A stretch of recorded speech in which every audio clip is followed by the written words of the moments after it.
Hello, hello, this is Johnny Cycles, and welcome to a 4th of July Dragons and Modern special. I'm playing America Dragons. If you didn't know, before Jeskai was Jeskai, it was called America. Red, white, and blue, baby. Here's the dragon deck I'm playing in Modern. I've been playing a similar version, Azorius Dragons in Pioneer, and I decided to take some of the ideas from that and port it into this Jeskai build.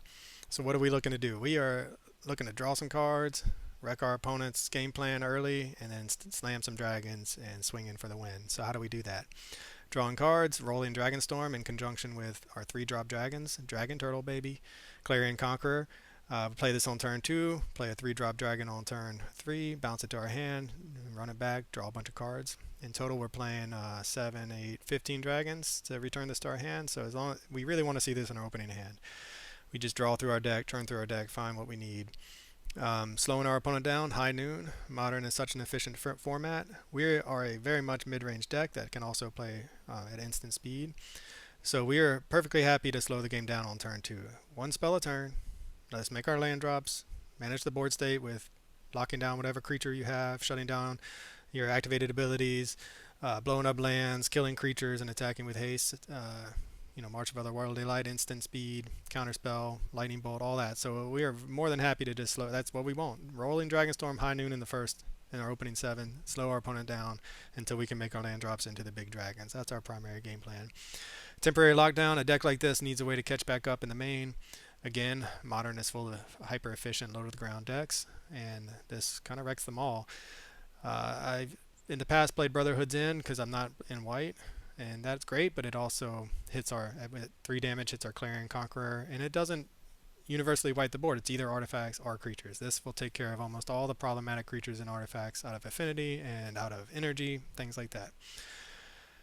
Clarion Conqueror, yeah, I mean 3 mana flyer for it's a 3/3 bodies, respectable. Shuts down artifact abilities, creatures abilities, and planeswalkers abilities. So this can just wreck some decks out of nowhere, as well as bouncing us a Rolling Dragonstorm back to our hand. Dragon Turtle. Now, let me just say a few words about Dragon Turtle. You may look at this card and think, who plays Dragon Turtle? Why would you ever play such a garbage card? This card is the truth in our deck, and you have to watch some of the games to see it in action. We won games we had no business of winning on the back of Dragon Turtle by locking down giant creatures. The Neoform deck in particular. We may have lost the match, spoiler alert, but you gotta watch game 1 if you want to see Dragon Turtle at its very finest. At its finest. Really though, it's amazing how much of a tempo play this can be. We just want time, right? We are a mid-range deck looking to buy time. Dragon Turtle comes down, shuts down their Hammer Time creature, whatever, for 2 turns, bounces the Rolling Dragonstorm back to our hand so we can draw cards again, gets us to the late game when we can start slamming our own dragons. When you have High Noon out, you can Dragon Turtle at your opponent's end step after casting something on your turn if you have enough mana in the late game. Otherwise, Magmatic Hellkite, one of my favorite new dragons, answers all those problematic lands in Modern, as well as being a respectable beater with evasion. Glorybringer, the best dragon in Magic, not named Murktide.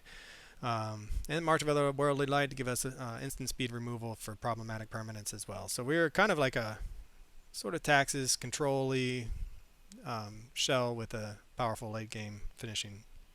Only 2 counterspells.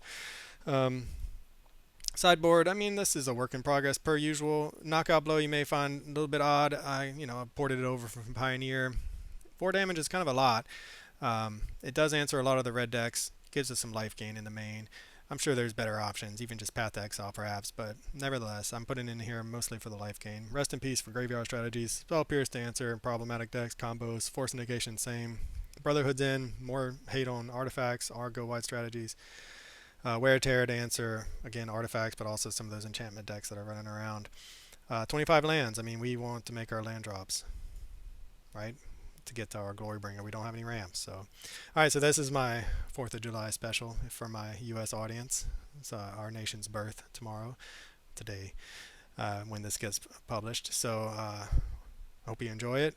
Jeskai, America, Dragons, and Modern. Enjoy the gameplay, and I'll catch y'all in the next one.